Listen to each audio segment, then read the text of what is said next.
Orang yang punya akal karena sadar ini wilayah Allah, semua milik Tuhan. Itu dia tiap hari berpikir, besok Allah akan melakukan apa terhadap dunia ini. Kalau dalam kitab Hikam itu disebut al-akil mayakul madza yaf'alu wa hubi wal ghafil mayakul madza af'al. Kamu merencanakan sesuatu mau plesir ternyata gempa. Mau wisata ke Rusia ternyata perang. Kamu tidak pernah tahu apa yang akan terjadi besok. Wa ma tadri nafsum madza taksibu ghada. Tapi anda semua kita ini sering punya jadwal permanen. Makanya saya kalau diundang siapa saja, sana takdir. Yang jelas Gus ini acara penting. Ya masih acara penting nak pangeran ngersakno apa piye? Kok ape dadi pangeran? Kamu kok mau jadi Tuhan? Itu kadang ya kiai gitu. Penting Gus acara ini jenengan harus memastikan bisa. Loh kamu itu yang ngajarin tauhid, sesuatu itu biadillah kok bilang-bilang apa pasti. Kalau maksa terus tak tobatkan loh kamu kata saya itu. Ya kalau gitu Gus bilang insyaallah. Wah itu hati saya, fisik saya, roh saya sudah bilang insya Allah. Tidak usah kamu latih kata saya. Nah hal-hal tauhid keseharian itu gampang sebetulnya. Wal ghafil yaqulu madza af'al. Tapi orang yang lupa Allah dia setiap hari bilang besok apa? Kita bisa melakukan apa? Seakan-akan dia itu aktor, dia penting, dia subjek permanen, dia. Padahal kita ini hanya objek kehendak Allah Subhanahu wa taala. Karena kita yakin sesuatu yang terjadi di alam raya ini kita tidak bisa apa-apa.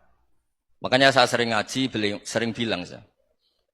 Ketika Anda mensifati Allah, Dia yang menghidupkan.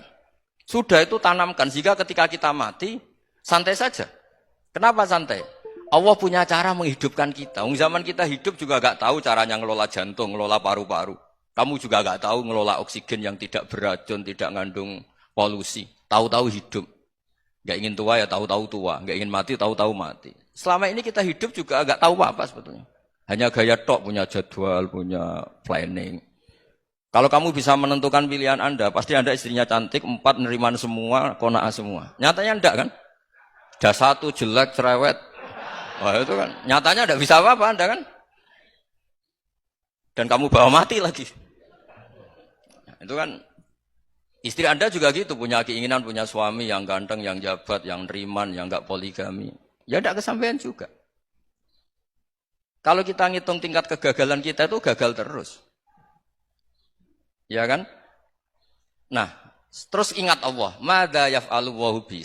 Orang yang punya akal selalu berpikir Allah itu menghendaki apa terhadap saya. Lalu sama-sama orang gitu. Melihat orang yang serius, itu kata Anda itu pemikir berat, serius. Senang punya tokoh yang merengut karena kamu anggap serius. Tapi sebagian orang anggap orang yang serius itu wong merengut, wong masam, wong muka kok ditekuk. Jadi sama itu hati ya muqallibal qulub tsabbit qalbi ala dini, karena kita enggak tahu cara berpikir kita tentang orang lain, tentang sekeliling kita.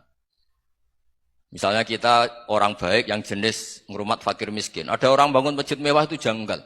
Apa artinya masjid mewah kalau banyak orang kelaparan? Tapi kalau yang jenis pendidikan apa artinya masjid mewah kalau tidak bisa ngaji? Nanti yang jenis infrastruktur apa artinya ini kalau semuanya punya sudut pandang yang berbeda-beda. Dan Islam mengapresiasi semua kebaikan.